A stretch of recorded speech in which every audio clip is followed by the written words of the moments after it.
आपका एग्ज़ाम आपके सर पे है और उम्मीद है आप बिल्कुल एग्ज़ाम की तैयारी अपनी लगभग पूरी करने वाले ही होंगे।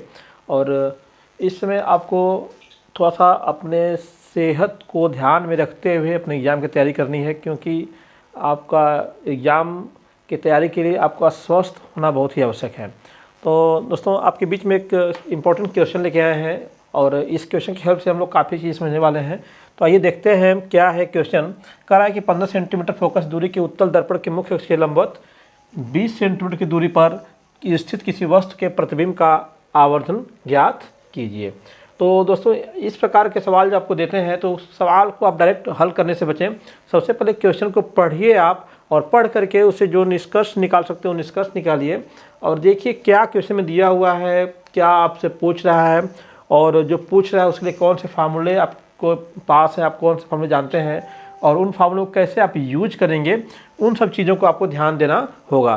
तो सवाल को लगाना कितना आसान हो जाएगा आप देखेंगे बिल्कुल यहाँ पे। तो यहाँ पे सबसे पहले बात कर रहा है क्या चीज़ कि यहाँ पे 15 सेंटीमीटर का फोकस दूरी का उत्तल दर्पण है। तो दर्पण कैसा है? उत्तल दर्पण है। और ये फोकस दूरी की बात कर रहा है तो 15 सेंटीमीटर क्या हो गई? फोकस दूरी हो गई। और मुख्य अक्ष के लंबवत जो है 20 सेंटीमीटर की दूरी पर क्या है? स्थित कोई वस्तु है।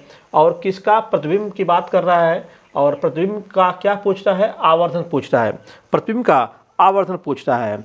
तो इस सवाल को पढ़ करके आपको कुछ निष्कर्ष पढ़ते समय ही निकालने पड़ेंगे। जैसे उत्तल दर्पण कर दिया तो उत्तल दर्पण के लिए फोकस दूरी कैसी होती है? पॉजिटिव होती है। पहली बात तो ये ध्यान दीजिएगा, उत्तल दर्पण के लिए फोकस दूरी क्या होती है? पॉजिटिव होती है। और जो वस्तु की दूरी होती है वो कैसी होती है? निगेटिव होती है। ठीक है।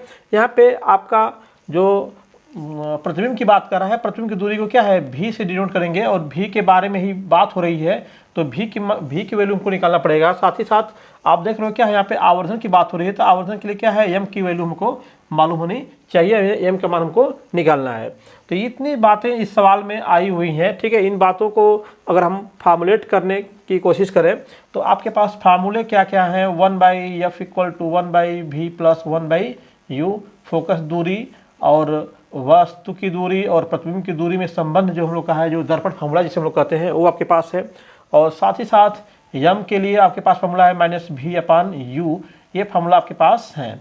तो आप देख रहे हो कि अगर हमें आवर्धन निकालना है तो हमें क्या चाहिए? यम का मान निकालना है तो हमें भी चाहिए और u चाहिए। हम लोग के प्रश्न में जो है u की बात किया उसने u की बात किया हुआ है तो u कितना हो जाएगा हम लोग का? -20 सेंटीमीटर। -20 सेंटीमीटर हो जाएगा हम लोग का। फोकस दूरी की बात किया है तो कितना? 15 सेंटीमीटर फोकस दूरी हम लोग की हो जाएगी। भी की बात नहीं किया उसने और यम की बात नहीं किया है। इन लोगों को हमको फाइंड आउट करना है। इनके आगे क्या है? क्वेश्चन मार्क लगा हुआ है। तो अगर हम ये निष्कर्ष निकाल लिए कि क्या दिया हुआ है, फोकस दूरी दिया, यू दिया, भी की बात कर रहा है, तो क्या संबंध है इनके बीच में? तो जो आपका दर्पण फार्मूला है उसकी हेल्प से हम लोग संबंध पता हम लोग को है कि 1/v + 1/u, और वो क्या होता है? 1/f के बराबर होता है। तो f, v और u में संबंध है। आवर्धन की बात कर रहा है तो आवर्धन के लिए क्या है? v और u के साथ क्या है, किस प्रकार की रिलेशन है, ये हमको मालूम है। तो अब क्वेश्चन निकालना कितना इजी है। आप मान रख दो 1/f को बोल दो 1/15 सीधे सीधे। v की वैल्यू आपको पता नहीं है तो 1/v ही उसको रहने दीजिए। आपके पास 1/u है तो 1/u तो ठीक है, लेकिन u की वैल्यू कैसी है? माइनस में है तो -20 रख देंगे आप यहाँ पे। ठीक है। और ये प्लस माइनस मिलके क्या हो जाएगा? माइनस। तो इसको कर सकते हो 1/v - 1/20 कर सकते हैं आप। अब यहाँ से आप चाहो तो 1/v का मान निकाल लो। तो ये जो चीज़ है इसको इधर ट्रांसफर कर लोगे तो 1/15 हो गया। यहाँ पे आप प्लस आएगा तो 1 क्या हो जाएगा? 20 = 1/v आ गया आपका। ठीक है। अब यहाँ पे देखो इसका एलसीएम लोगे तो एलसीएम कितना आ जाएगा? 60 आ जाएगा इसका एलसीएम। ठीक है। 15 × 4 = 60, 20 × 3 = 60। ठीक है। टेबल पढ़ के निकाल सकते हो या फिर एलसीएम निकालना आपको आता भी होगा। ठीक है। आप एलसीएम इसको इजीली निकाल सकते हो। तो 15 × 4 = 60, 4 × 1 = 4 हो जाएगा यहाँ पे। 20 × 3 = 60, 3 × 1 = 3 हो जाएगा। 4 × 3 = 7, अब बटे क्या हो गया? 60 हो गया। ये 7/60 इसका वैल्यू आया। आई = क्या है? 1/v है। अब यहाँ से आप भी का मान निकालोगे तो ये इसका, जैसे हमें भी निकालना हो तो भी इधर भेज दीजिए। आज 60 ऊपर जाएगा, 7 कहाँ जाएगा? नीचे। तो v = क्या हो जाएगा? 60/7। 60/7। तो ये क्या निकल के आया? भी की वैल्यू। और जो भी की वैल्यू किस में आई है, पॉजिटिव में आई है। क्या है, पॉजिटिव में आई है, यानी कि हम लोग का जो प्रतिबिंब बनने वाला है वो दर्पण के पीछे बनने वाला है, ठीक है, दर्पण के पीछे बनेगा। और कैसा होगा, ठीक है, आप समझ रहे हैं कि आभासी और दर्पण के पीछे जो प्रतिबिंब बनते हैं क्या होते हैं, आभासी होते हैं, ठीक है। तो दर्पण का कुछ बात होगी, दर्पण प्रतिबिंब की बात होगी, प्रतिबिंब कहाँ बनेगा, दर्पण के पीछे, और कैसा होगा, आभासी होगा। लेकिन हमें तो पूछा है उसने यम का मान, कि यम का मान क्या होगा, तो यम के लिए हमारे पास फार्मूला है क्या, माइनस भी। तो भी की वैल्यू क्या हो जाएगी, 60/7 हो जाएगी।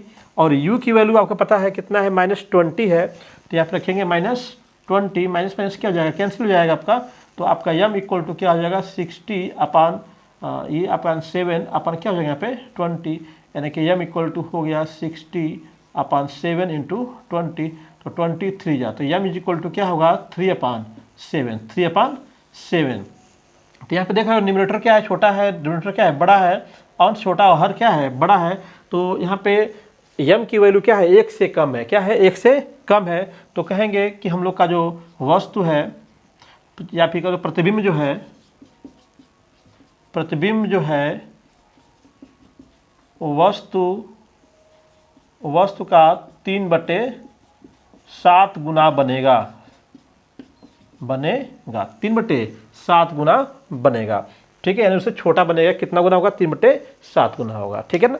तो ये आपका सिंपल सा क्वेश्चन था और ये इसका सिंपल सा सॉल्यूशन निकालने के लिए आपको जैसे बताया मैंने कि पहले क्वेश्चन पढ़िए और फिर देखिए जो चीज़ें दी हुई हैं उसको कैसे लिखे हम लोग, और उन चीज़ों को किस प्रकार से रिलेट कर सकते हैं एक दूसरे में, और जो हमें क्वेश्चन हमारा है मेन क्या निकालना हमको, वो किस फॉर्मूले से हम लोग निकाल सकते हैं, और कौन चीज़ें दिया है, क्या चीज़ निकालना है, आसानी से फाइंड आउट कर लेंगे अगर लेसन लिख पाएंगे तो, ठीक है ना। धन्यवाद।